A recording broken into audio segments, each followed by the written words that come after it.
Mothers know when something is wrong. Even if the phone calls are short, even if the words sound fine, there's a silence that slips through the line and grabs your heart. That's how I knew my son was suffering in Florida.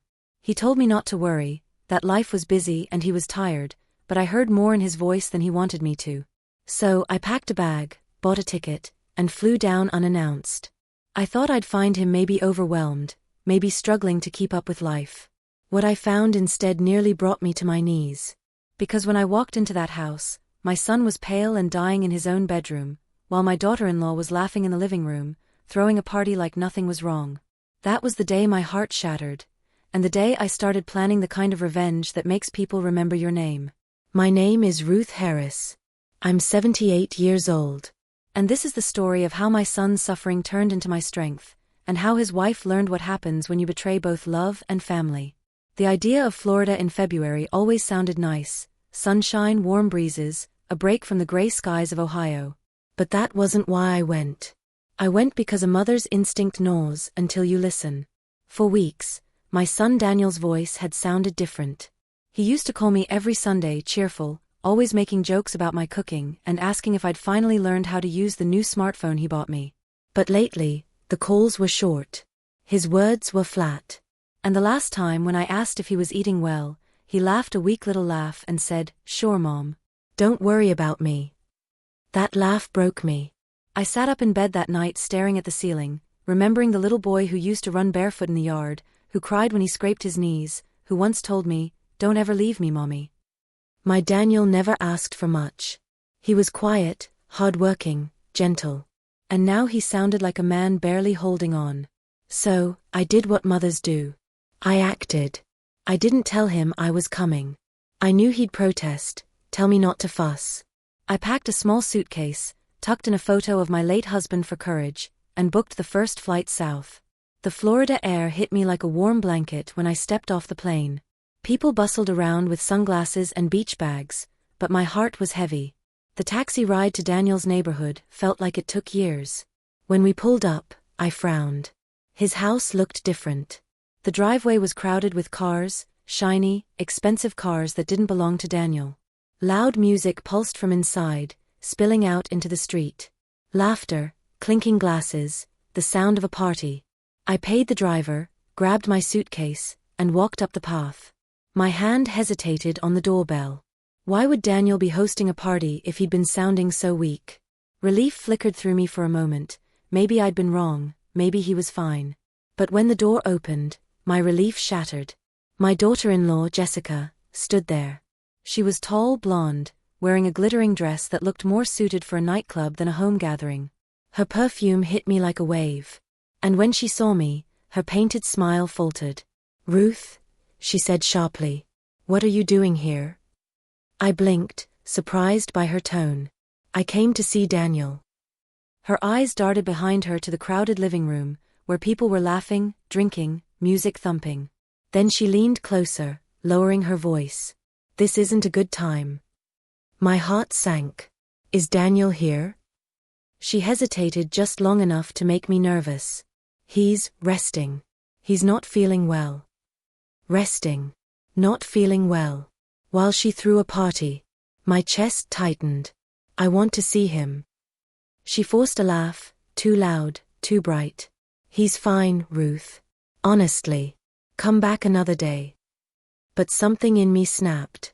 I stepped past her before she could stop me, dragging my suitcase behind me. The air inside was thick with perfume, alcohol, and smoke.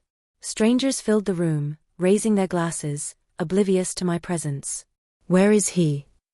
I demanded, turning back to her. Her face hardened. "Upstairs. But don't blame me, he doesn't want to ruin my night. He told me to go on with the party." Her words sliced through me like knives. I didn't believe them. Not for a second. I gripped the banister and climbed the stairs slowly, my legs trembling, my chest pounding. The music faded with each step until I reached the hallway. It was quiet here. Too quiet. I pushed open the bedroom door. And there he was. My Daniel lay in bed, his skin pale, his body thin, sweat beading on his forehead. His breathing was shallow, ragged. He didn't even stir when I entered. I rushed to his side, my heart in my throat. "Daniel," I whispered, taking his hand. It was cold, clammy. His eyes fluttered open weakly, and when he saw me, tears welled in his eyes. "Mom." His voice was barely a whisper. "Yes, sweetheart. I'm here." He swallowed, his lips trembling. Don't let her," his words trailed off into a cough. I hushed him, brushing his damp hair back. "Don't speak. I've got you." But inside, I was screaming. My son was dying in his own bed while his wife laughed downstairs with strangers. I sat there for hours, holding his hand, wiping his brow, listening to his shallow breaths. Anger burned in my chest with every muffled burst of laughter that floated up from below. When Jessica finally staggered into the room near midnight, a glass still in her hand, she froze at the sight of me. "You shouldn't be here," she snapped. "You're just going to upset him." I rose slowly, my eyes locked on hers. What's upsetting is a wife throwing a party while her husband lies upstairs fighting for his life. She rolled her eyes. "You don't understand. He didn't want me to cancel." I stepped closer, my voice low and dangerous. "I understand plenty. And one day, Jessica, you'll understand too. Because you don't know it yet, but this is the moment you lost everything." Her painted smile faltered. She turned and stormed out, muttering under her breath. I turned back to Daniel, squeezing his hand gently. "Rest now, my boy," I whispered. "Your mother's here. And I promise you this, I will not let her get away with this." And in that dark, heavy room, while the party raged on downstairs, I began to plan. Jessica thought she was untouchable, that she could laugh while my son wasted away. But she had no idea who she was dealing with. Because a mother's love is stronger than betrayal. And revenge, once set in motion, does not stop until justice is done. I didn't sleep that night. I sat beside Daniel's bed, holding his hand, listening to his shallow breaths while downstairs the party rumbled on, voices rising, glasses clinking, music pounding through the floorboards. It felt like two different worlds, life slipping away in this room, and reckless celebration in the one below. At dawn, when the last guest stumbled out the front door, Jessica crept upstairs. Her glittering dress was wrinkled, her makeup smudged. She stopped short when she saw me still sitting there, my son's damp hand clutched in mine. "You're still here," she muttered. I stared at her. "Of course. Where else would I be? With him. Where you should have been." Her jaw tightened, but she didn't answer. She went into the bathroom, slamming the door. I turned back to Daniel, smoothing his damp hair. He stirred slightly, whispering, "Mom." "I'm here, sweetheart," I said softly. His lips trembled. "So tired." "I know," I whispered. "But you hold on for me. I've got you now." Later that morning, Jessica finally reappeared, dressed in yoga pants and an expensive blouse, a coffee in one manicured hand, her phone in the other. She breezed past me without looking, then stopped in the doorway. "You can't just move in here, Ruth," she said sharply. "I know you think you're helping, but you're not. You're just going to stress him out." I stood, my back straight, my voice calm. "Jessica, your husband is sick. He needs care, not parties. Look at him. He's fading right in front of us." She rolled her eyes. "You're exaggerating. He's just run down. He'll bounce back. He always does. Run down." My voice trembled with fury. "He can barely lift his head. He's drenched in sweat, pale as paper, and you call that run down?" Her eyes flickered, just for a moment, betraying unease. But then she masked it with a sneer. "I'm not a nurse, Ruth. What do you expect me to do? He told me to keep living my life. So I am." "No," I said firmly. "You're living your life at his expense." She smirked. "Maybe. But what difference does it make?" That was the moment I knew. She wasn't just careless. She wasn't just selfish. She was deliberately abandoning him. Maybe she thought he wouldn't last long and she'd be free, free to keep the house, free to keep the money, free to live without him dragging her down. But she hadn't accounted for me. That afternoon, I slipped out while Jessica was in the backyard gossiping on the phone. I walked 2 blocks to a small pharmacy and bought a thermometer, medicine for fever, electrolyte drinks, and a few ready-made soups. Carrying the bags back, I felt the weight of my years in my legs, but the fire in me kept pushing. When I returned, Daniel was still lying in bed, weak and shaking. I checked his temperature, 102.7. My heart pounded. "Why hasn't she taken you to a doctor?" I whispered. He shook his head faintly. Said it was just a flu. Didn't want bills piling up. I clenched my fists. Bills piling up? We both knew Daniel had good insurance. This wasn't about money. It was about her convenience. I sat with him all afternoon, spoon-feeding him sips of broth, coaxing him to drink water, cooling his forehead with a damp cloth. Slowly, his eyes lost some of the glassiness. He whispered, "Thanks, Mom." Tears filled my eyes. "Always, sweetheart. Always." That evening, Jessica returned inside, sunglasses perched on her head. She frowned at the sight of Daniel sipping broth. "What are you doing?" "I'm taking care of him," I said flatly. She scoffed. "You're making him weak. Babying him doesn't help. He needs to push himself, get out of bed." "Out of bed?" I hissed. "He can barely breathe." She shrugged and walked away, muttering, "Pathetic." I wanted to scream. But instead, I picked up my notebook, the one I had started years ago for my grocery lists and family birthdays, and I began writing. I wrote down every word she had said, every action she had failed to take, every cruel dismissal. Because I knew one day soon, those words would matter. The next morning, I called Daniel's doctor myself. After some convincing, I got him an appointment. Jessica didn't even offer to drive us. I called a taxi. At the doctor's office, the truth came out. Severe pneumonia. Advanced. The doctor looked at me, shaking his head. He should have been here weeks ago. My stomach sank. Weeks. Yes. If we don't act quickly, it could be too late. I glanced at Daniel, his pale face, his weak smile. And then I thought of Jessica, laughing at her party while my son's lungs drowned inside him. Rage filled me so hot I could barely speak. We started treatment immediately. I sat beside him in the clinic, holding his hand through every breath, every cough that racked his chest. And as I sat there, I made a promise to myself. Jessica thought she could neglect him, let him waste away while she drank wine with her friends. She thought no one would notice, no one would care. But I noticed. I cared. And I was going to make sure the world knew exactly what she had done. Because revenge isn't always about shouting. Sometimes it's about writing everything down, gathering every piece of truth, and waiting for the moment to expose it. And that moment was coming. Daniel's treatments helped, but recovery was slow. Every cough tore through him like fire, and the antibiotics left him pale and shaky. I stayed by his side, feeding him, helping him sit up, even walking him to the bathroom when his legs wobbled. Through it all, Jessica was absent. The first week after his diagnosis, she barely stepped into the bedroom.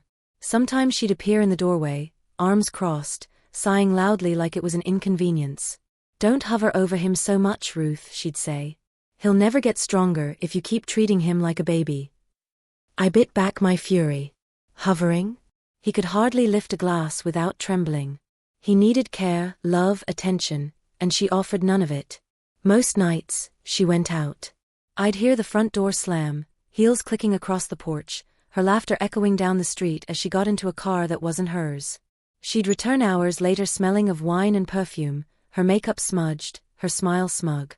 At first, I thought maybe it was stress, maybe she was just running away from the weight of it all. But then I started noticing things that made my blood run cold. One afternoon, while she was out shopping, I went downstairs to make Daniel some tea. On the counter sat an opened envelope, an electricity bill. I picked it up absently, then froze. It wasn't addressed to Daniel. It was addressed to Jessica Wilson. Wilson. Not Harris. At first, I thought it must have been a clerical mistake. But when I opened the drawer where she kept mail, I found more: credit card statements, boutique receipts, even a car payment.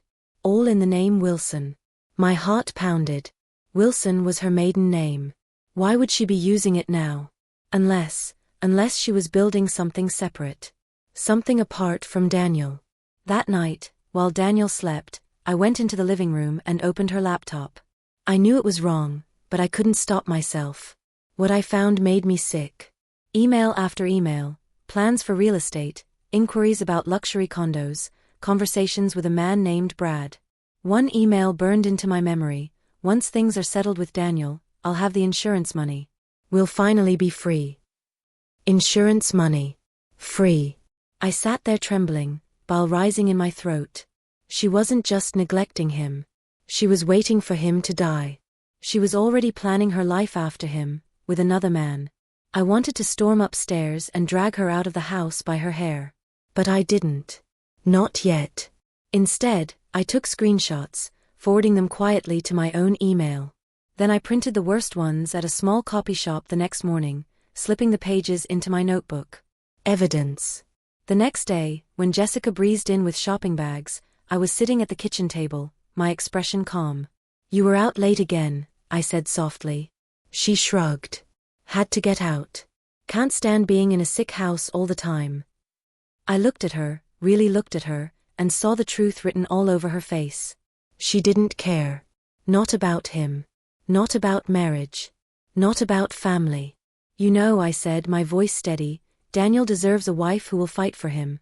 Not one who throws parties while he's sick in bed. Her eyes narrowed. Careful, Ruth. You don't know everything. Oh, I know enough, I replied, my tone sharp. Enough to see the kind of woman you really are. She smirked, tossing her hair. Then maybe it's time you left. You've done your good deed. You swooped in, played Florence Nightingale. But this is my house, my marriage. You don't belong here. I stood slowly, my hands trembling but my gaze steady. Jessica, I belong anywhere my son needs me. And right now, he needs me more than he's ever needed anyone. Her smile faltered. She turned and stormed off, muttering under her breath.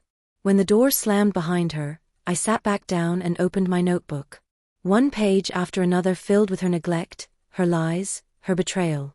And now I had proof of her affair, her plans, her greed. It wasn't enough to just care for Daniel anymore. I had to protect him. From her. Later that week, I arranged another quiet meeting, this time with a lawyer. I explained the situation, sliding the printed emails across the desk. He frowned as he read. If what you're saying is true, and if Daniel has life insurance, she could be setting herself up to profit from his death. She is, I said flatly. But I won't let her. He looked at me carefully. What do you want to do, Mrs. Harris? I clenched my fists in my lap. I want her out. I want her exposed. And I want to make sure she never gets a dime from what she's planning. He nodded slowly. Then we'll need to move carefully. Quietly. I left his office with a new fire burning inside me. I had spent weeks tending to Daniel, holding back my fury, playing the part of the quiet, grieving mother. But now? Now I was a hunter with a target in sight. Jessica thought she was clever, thought she could sip wine while her husband slipped away, thought she could build a new life with another man on the ashes of my sons. She was wrong. Because I had the one thing she never expected: patience. And patience, when sharpened by betrayal, is the deadliest weapon of all. The house had grown into two worlds: upstairs, where Daniel and I lived in quiet struggle, and downstairs, where Jessica lived like a single woman with no responsibilities. Every day I cooked meals, measured medicine, and sat by Daniel's bed while he fought for breath. Every night, Jessica came home late, heels in her hand, perfume clinging to her skin, her face glowing with laughter from whatever bar or dinner she had escaped to. At first, I told myself to hold my tongue. My focus had to stay on Daniel. But silence is a dangerous thing. It fills up, swells inside you until it bursts, and when it bursts, it burns. That fire began on a Wednesday morning. I came into the kitchen, carrying Daniel's laundry, and found Jessica sipping orange juice at the counter, scrolling through her phone. She wore a silk robe, her hair still perfect from the night before. I set the basket down gently. Daniel coughed all night. He needs a humidifier. I'll go get one today. She didn't look up. Do whatever you want. I took a deep breath. He also needs more help than I can give alone. We should be taking him back to the doctor for another checkup. That made her glance up, irritation flashing in her eyes. Why? He's already on antibiotics. If he's not better, maybe that's just how it is. My hands tightened on the basket. Maybe that's just how it is. Like his suffering was an inconvenience. I leaned closer, my voice sharp. Daniel is your husband. Don't you want him to get better? She smirked. Honestly? He's been dragging me down for years. Always tired, always worrying about money, always, less than what I signed up for. Her words hit like knives, but strangely, they didn't cut me. They hardened me. In that moment, I realized Jessica wasn't just careless or selfish. She was finished with him, waiting for him to disappear so she could move on. I straightened slowly. Then maybe you should start packing your things, I said softly. She laughed, tossing her hair. Please. He'll never throw me out. And you? You'll be gone soon enough. You can't stay here forever. I didn't argue. I just picked up the laundry basket and walked out. But inside, I was burning. That night, I decided to start my own kind of party. Not with drinks or guests, but with information. While Jessica slept off her wine, I quietly moved through the house, gathering everything I could find. Bills in her maiden name, credit card receipts for dinners she didn't share with Daniel, spa charges, boutique shopping sprees. Each piece went into a manila envelope I labeled evidence. I also began talking. Not loudly, not to cause a scene, just enough that people began to notice. At the grocery store, when a neighbor asked how Daniel was, I told the truth. He's very sick. I've been caring for him day and night. Jessica's been busy though. Always busy.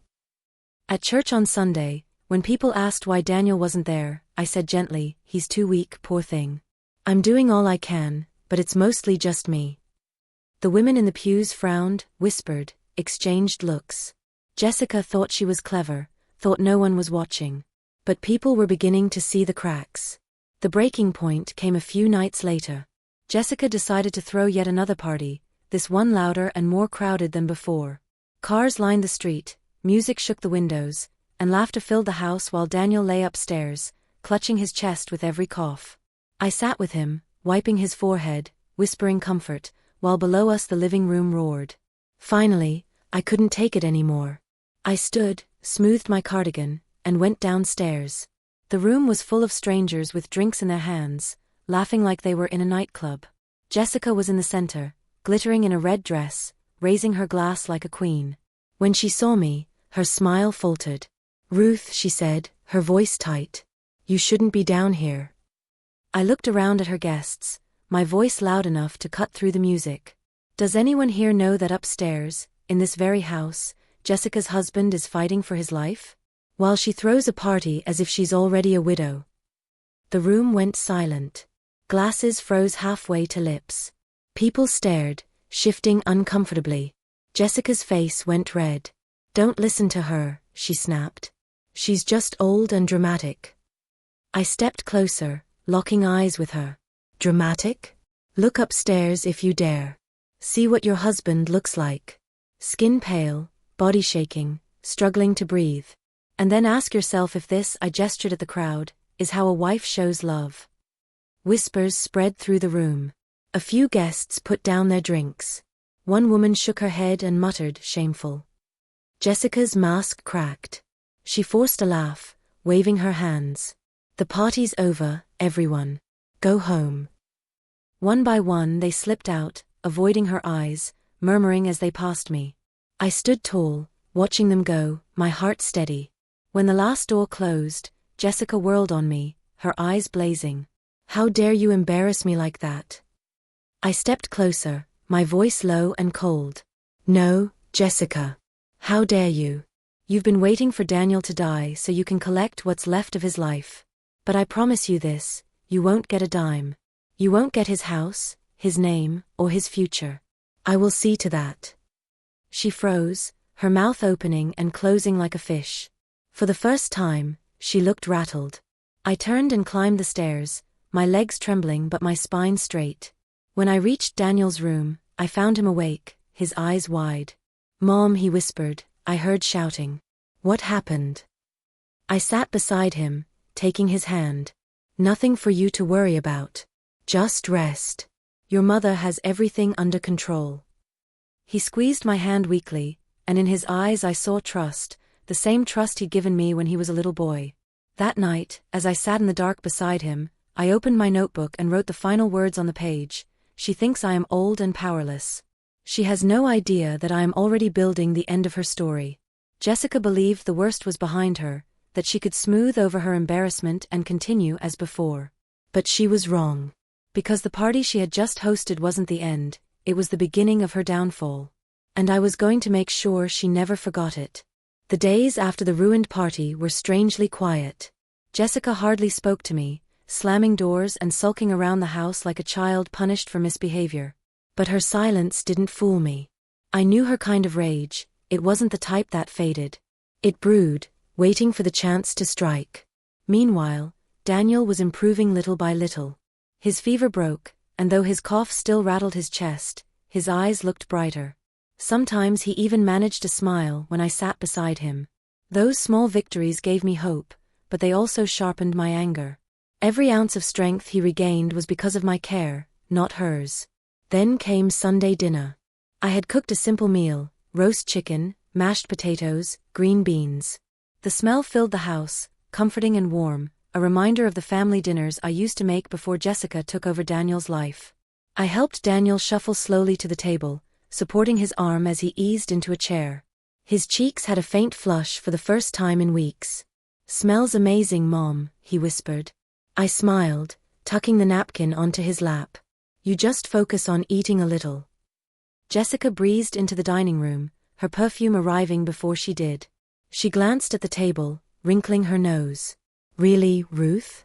Chicken and potatoes? No wonder he looks half dead. He needs real food, not comfort meals." Daniel's face fell. "Jessica," I said sharply, "he needs nourishment, not your insults." She waved her hand. "Whatever. Let's just eat." The three of us sat, the tension thick. Daniel picked at his food, his hands still unsteady. He managed a small bite, but when his fork clattered against the plate, Jessica smirked. "See?" she said loudly. "He can't even hold a fork. This is pathetic. Maybe it's time we all admit he belongs somewhere else. A facility. Somewhere people know how to deal with sick men." Daniel's face crumpled. He looked down at his plate, shame burning his cheeks. My chest burned with fury. I slammed my hand against the table. "Enough." The silverware rattled. Jessica jumped. Daniel stared at me, wide-eyed. I leaned across the table, my voice cold as ice. "You will not humiliate him in his own home. Do you hear me? He is not pathetic. He is sick. And he deserves compassion, not cruelty." Jessica's lips curled into a sneer. "Compassion doesn't pay bills, Ruth. Compassion doesn't keep the lights on. I'm the one holding this house together." I laughed bitterly. "You? Holding this house together? The only thing you've been holding is a wine glass and another man's hand." Her face went white, then red. "What did you just say?"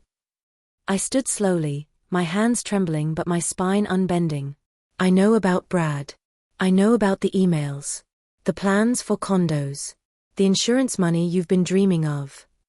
Daniel's head shot up, his eyes wide with shock. "Insurance money?" he rasped. Jessica stammered, her eyes darting between us. "She's lying, Daniel. She's trying to turn you against me." I cut her off, my voice steady. "Am I? Then explain this." I pulled the manila envelope from the sideboard drawer. One by one, I spread the printed emails, the receipts, the credit card bills across the table like cards in a game she could not win. Daniel's trembling hand reached for one of the papers. His eyes scanned the words, and I watched the light drain from his face. His lips parted, but no sound came. Jessica lunged for the papers, but I slammed my hand down on them. "Don't you dare. The truth stays here." For the first time, she looked afraid. Her eyes flickered with panic as she glanced toward the door, as if plotting escape. I leaned closer, lowering my voice to a whisper that cut sharper than any scream. "You thought you could let him waste away, collect your freedom, and run off into the sun with your Brad. But you forgot something. You forgot about me." Jessica's mask cracked. You can't do this." "Oh, I already have," I said. Daniel looked at her with tears in his eyes. Jessica, is it true? She opened her mouth, but no words came. Silence spoke louder than denial. I reached over and took Daniel's hand in mine. Don't worry, sweetheart. Your mother has everything under control. Jessica stood there trembling, her confidence shattered. That night, after I put Daniel back to bed, I sat at the kitchen table with the papers spread before me. My notebook lay open, every detail documented, every betrayal recorded. The time for silence was over. It was time to expose her not just to Daniel, but to everyone, her friends, her neighbors, her world. She had humiliated him in his own home, treated his sickness as an inconvenience, planned her escape on the wings of his death. Now it was her turn to feel humiliation, to taste the cold justice she had earned. I closed the notebook, slid the papers back into the envelope, and whispered into the quiet kitchen. Tomorrow, Jessica, the party is over. And it will never begin again. The next morning, the Florida sun poured through the blinds, bright and unrelenting, as if the world itself had decided there would be no more shadows in this house. Daniel stirred weakly in bed, his face pale but his eyes clearer than before. Mom, he whispered, was it all real? What you showed me? I brushed his hair back, my throat tight. Yes, sweetheart. Every word. She's been living a lie. He closed his eyes, tears slipping down his cheeks. I loved her, Mom. I gave her everything. I squeezed his hand. And she threw it all away. But listen to me, Daniel, you still have me. And you still have a future. Don't let her take that from you. I knew the time had come. The envelope of evidence was ready. My notebook was filled cover to cover. I had stayed silent long enough. That afternoon, Jessica came home in another new dress, shopping bags dangling from her manicured hands. She stopped short when she saw me waiting in the living room, my cardigan buttoned, the folder laid neatly on the coffee table. What's this? She asked, her voice brittle. Sit down, I said calmly. She hesitated, then smirked. What are you gonna do, Ruth? Ground me. Sit down. My voice cracked like a whip. For the first time, she obeyed.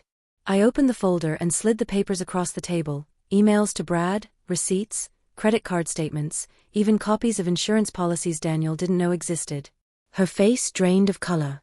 You've been planning a life without him, I said, my voice steady. Planning to collect money from his death while you danced with another man. But it ends here. Jessica tried to laugh it off. You can't prove anything. Daniel will never believe you over me. At that moment, Daniel appeared in the doorway, leaning heavily on the frame, his face pale but his eyes burning with hurt. I believe her, he said hoarsely. Jessica spun around, her mask cracking. Daniel, you shouldn't be out of bed. Stop, he rasped, holding up a trembling hand. I read it all. I saw the emails. I know what you've been doing. The silence that followed was thick, suffocating. Jessica's mouth opened and closed, but no excuses came. I stood, my voice rising now, every ounce of fury and pain pouring out. You left him to die while you drank and laughed with your friends. You betrayed your vows, your marriage, your family. You humiliated him, mocked him, and thought you could walk away with everything. But now everyone will know who you really are. I pulled out my phone, swiping to the folder of photos I'd taken, emails, receipts, screenshots. These are going to the lawyer, to the insurance company, and to every person who thought you were the picture of a perfect wife. You'll be lucky if you leave this marriage with the clothes on your back.